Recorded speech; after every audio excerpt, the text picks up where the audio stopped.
Hello everybody, it looks like we have another tasty red rare, this time in the form of a giant berserker.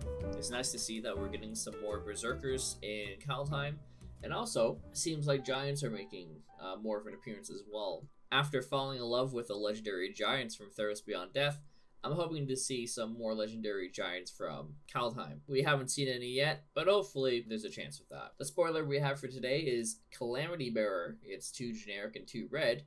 It is a giant berserker, that's a 3/4. If a giant source you control would deal damage to a permanent or player, it deals double that damage to that permanent or player instead. This card seems pretty specific and only boosting other giants. But thankfully, there's still a couple of good cards that interact nicely with Calamity Bearer. And just before we get into what cards would go well with Calamity Bearer, why don't you take a second to click that big red subscribe button down there, and we're going to see a lot more videos that come with this, and potentially even an EDH deck tech revolving around giants. So if you haven't clicked it yet, go ahead and click it now. Anyways, if we're going to focus on the increasing of damage, we can always look at Dictate of the Twin Gods, which is a 3 generic and 2 red enchantment with flash. If a source would deal damage to a permanent player, it deals double that damage to that permanent player instead. If you're running this alongside Calamity Bearer and you're running a giant tribal for some reason, that just means a lot more damage. Additionally, we can run Fiery Emancipation, which is 3 generic and 3 red, and instead of double damage like Dictates, it does triple instead. If we feel like giving Calamity Bearer a couple more friends to play with, there's always Swath Cutter Giant, which is a 4 mana, 1 red, 1 generic giant soldier. It has vigilance, and whenever it attacks, it deals 1 damage to each creature defending player controls.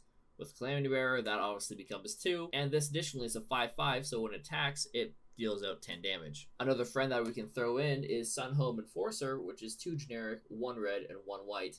It's a giant soldier, and whenever it deals combat damage, you gain that much life, which is essentially lifelink. It has an ability of 1 generic and 1 red. Sunhome Enforcer gets +1/+0 until end of turn, just in case if you have that extra mana.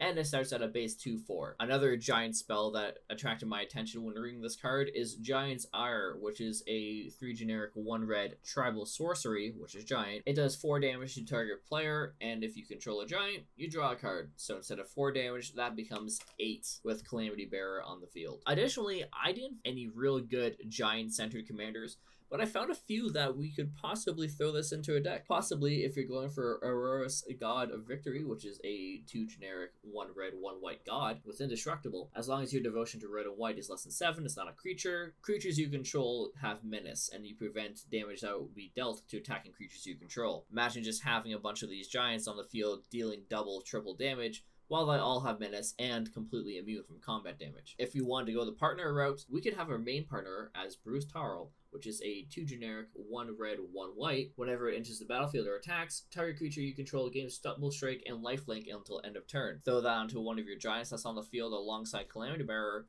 you're gaining quite a bit of life. Some partners that we could throw alongside Tarl in this would be either Arden, the Intrepid Archaeologist, which is 2 generic and 1 white. At the beginning of combat each turn, you may attach any number of ores and equipment onto a target permanent or player. So you just fill this as an artifact or equipment deck with a giant focus, throw everything onto 1 giant, have that deal double damage and whatever other funky effects you want. Another way we could go with this is we could give yourself access to black mana by adding in Timna the Weaver, which is 1 generic, 1 white, and 1 black. Timna has lifelink, and at the beginning of your post-combat main phase, you may pay X life, where X is the number of opponents that were dealt combat damage this turn. If you do, draw X cards. And it's a 2/2. That gives us access to black, which means we can throw in some other black cards that help us deal a bit more damage or control the field a bit better. Anyways, Calamity Bearer is definitely one of the more interesting cards I've seen from the leak so far, and it's definitely something I'm going to keep my eye on if I decide to build a deck around giants. That's all I have to say for today, for now, until something else gets spoiler later in the day, and then I realize 5 hours later, and I make a video on it at 1 a.m. and post it. But anyways, talk soon. Peace.